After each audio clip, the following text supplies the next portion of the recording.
Welcome to the tranquil world of Ticino River's ponds, where life goes on despite the harsh winter conditions. As we enter the coldest months of the year, many animals retreat to their burrows or migrate to warmer climes. But here, a hardy community has learned to thrive in the face of winter's chill. Join us as we explore this frozen landscape, where life is fragile yet resilient, and discover the incredible stories of those who call Ticino River's pond home during the harshest time of year.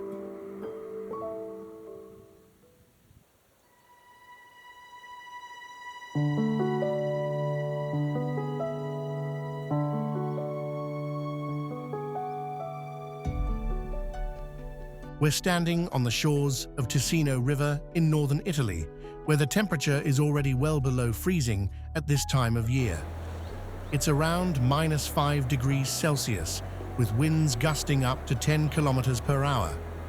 Yet, despite these harsh conditions, life goes on for many creatures that call this frozen landscape home.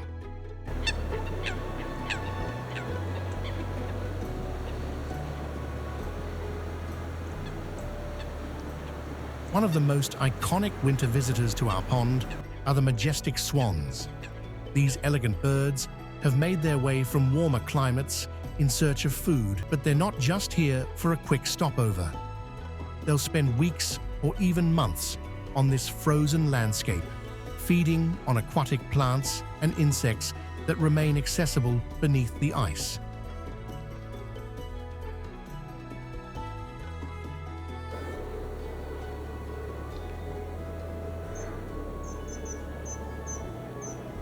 As we explore the frozen landscape of Ticino River, it's easy to assume that all aquatic life has retreated for the winter. But despite the harsh conditions, many species have adapted to survive in this unforgiving environment. Crayfish use their powerful claws to scrape up food particles from the sediment, often venturing out onto the surface at night to feed. Water fleas are incredibly resilient and can survive for weeks without oxygen in the cold waters. They're an important link in our river's ecosystem, serving as a food source for larger fish and other aquatic animals.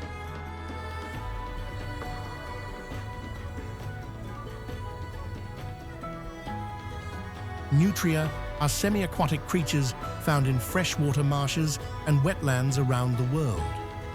But how do they survive the harsh winter months on the Ticino River? Nutria are herbivores that consume massive amounts of aquatic plants, up to 25% of their body weight daily. They're also skilled diggers, using their powerful front teeth to excavate roots and rhizomes from the soil.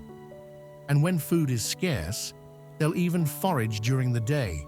They can construct complex burrows or occupy abandoned dens from other animals, even creating floating rafts out of vegetation to stay above water during floods. Nutrias breed quickly, with females giving birth after just 2 days of gestation. They can have up to 13 offspring in a single litter, and their reproductive cycle is influenced by the size of each litter. In fact, year 1 might be large, while years 2 and 3 see smaller litters. Nutria are social creatures that live in colonies, often sharing dens with multiple females and offspring.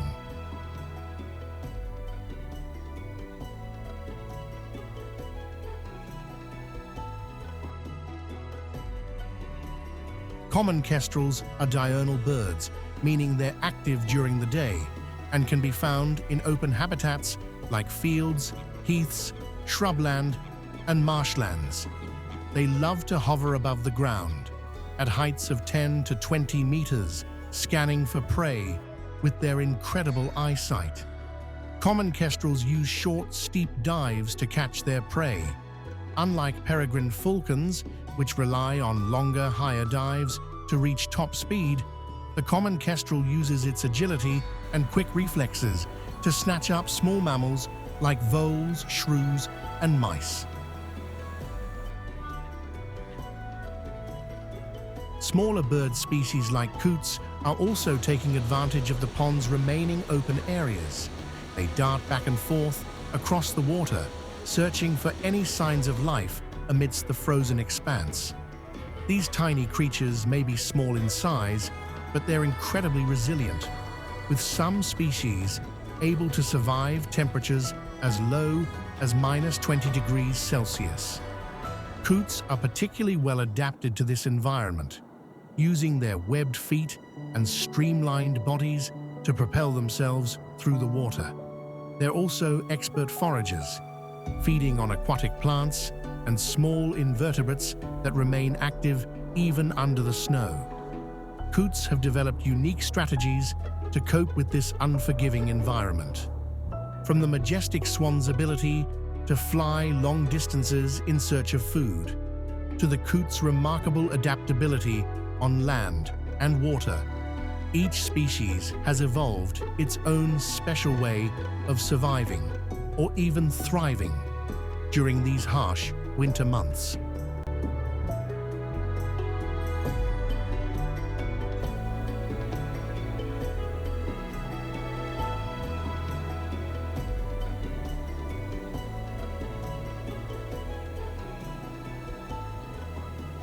As we continue our journey through Ticino River's winter wonderland, let's take a closer look at two of its most iconic residents, robins and finches. These hardy birds have made this frozen landscape their home for the cold months ahead. The robin is one of the most recognizable winter visitors to our pond, with its distinctive redbreast and cheerful song. But despite its bright plumage, this bird has adapted remarkably well to life in Ticino River's harsh winters. Robins will often forage for food on the ground, searching for earthworms, insects, and other small invertebrates that remain active beneath the snow.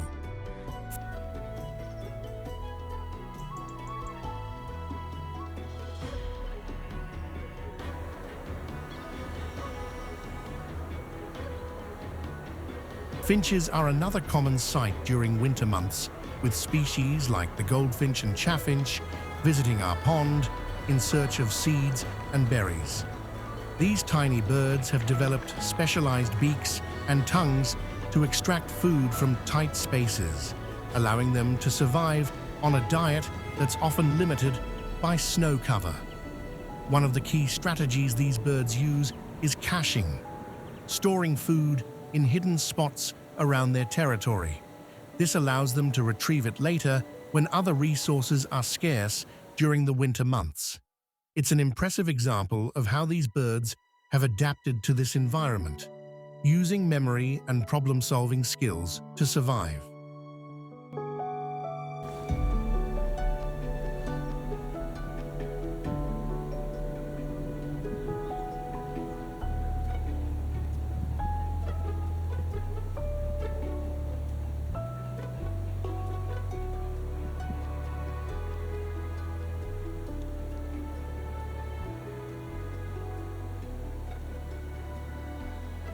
Passerine birds are small, energetic creatures adapted to this unforgiving environment in remarkable ways.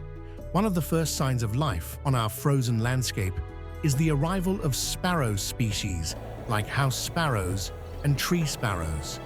These birds are incredibly resourceful, exploiting every available source of food, from seeds and insects to small invertebrates that remain active beneath the snow.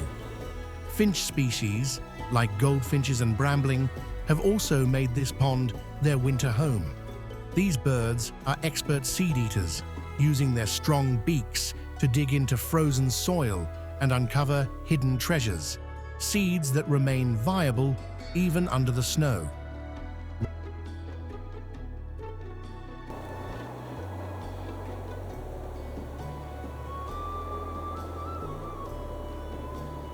Wrens, like great reed wrens and water wrens, have also taken up residence here. These tiny birds are incredibly social, often gathering in large flocks to share food sources and protect each other from predators. Their small size belies their remarkable adaptability. They can survive temperatures as low as -20 degrees Celsius. As the days grow shorter, many passerine birds begin to congregate in large flocks, often taking advantage of sheltered spots like fence posts and tree branches. These gatherings provide vital protection from harsh winds and predators, but also offer opportunities for social interaction and communication.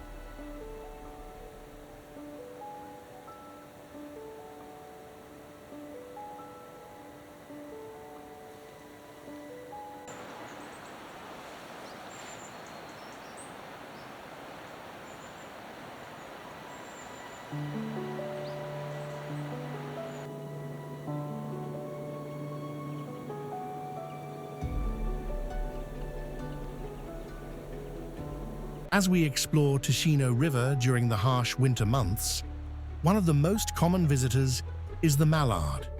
These ducks are well adapted to this environment, but they still face significant challenges in finding food and shelter. Mallards have developed unique strategies to cope with the cold temperatures. They'll often congregate at areas where water is partially open or frozen over, allowing them to feed on aquatic plants and small invertebrates that remain active beneath the surface. One of their most impressive adaptations is their ability to dive for food. Mallards can hold their breath underwater for up to 30 seconds, allowing them to exploit resources that other birds may not be able to access.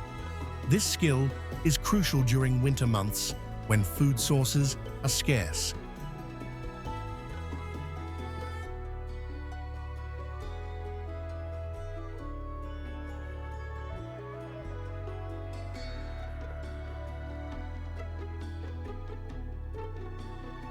Mallards also form close-knit families, often staying together for extended periods.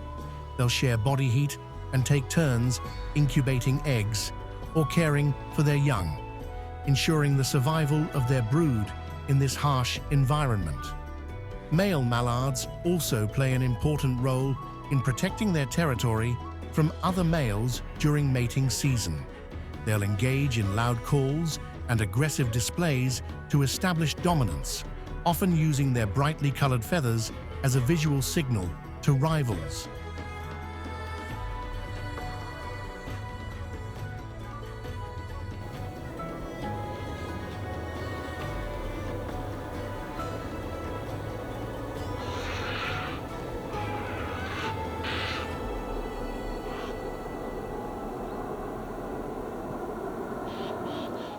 The gray heron is an apex predator, known for its stealthy hunting prowess and striking appearance.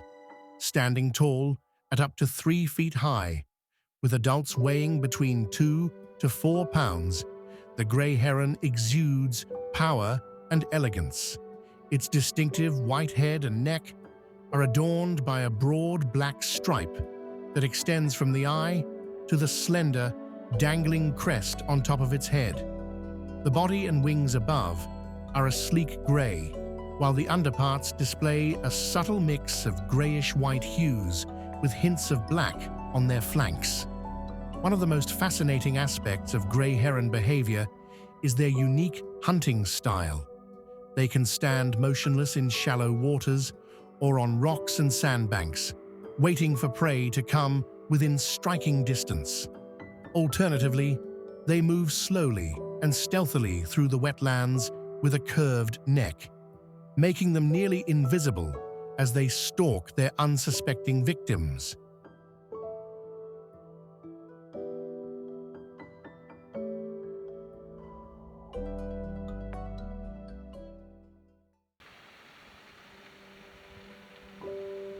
Ticino River's ponds have once again proven to be a haven for life in one of Europe's most inhospitable seasons. From the majestic swan's regal presence to the tiny Coots' remarkable adaptability, each species has found its own unique way to thrive or survive on this frozen landscape. As we bid farewell to our feathered friends for now, it's also a time when many creatures begin to prepare for the long winter ahead. And as we watch the ice form across our frozen landscape, it's a reminder that even in the coldest months, there is still beauty to be found. The intricate patterns etched into the ice, the way the light dances through the frost.